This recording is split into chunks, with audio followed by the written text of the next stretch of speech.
This tutorial review will show you, can you add collaborator on Instagram after posting? So I'm gonna tapping on this plus icon at the bottom and I'm gonna selecting a dummy photo here, tapping on next, tapping on advanced settings and tapping on tag people and invite collaborator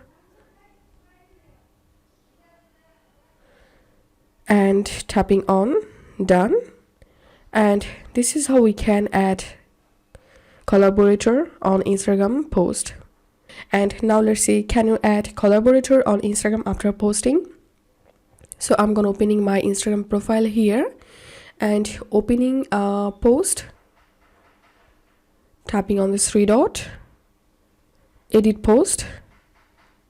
So as you can see, here is no option to add collaborator on Instagram after posting the post, but you can tag people by tapping on tag people and give here the account or username whom you want to tag.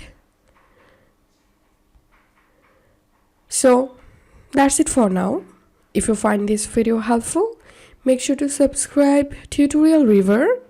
See you in the next video.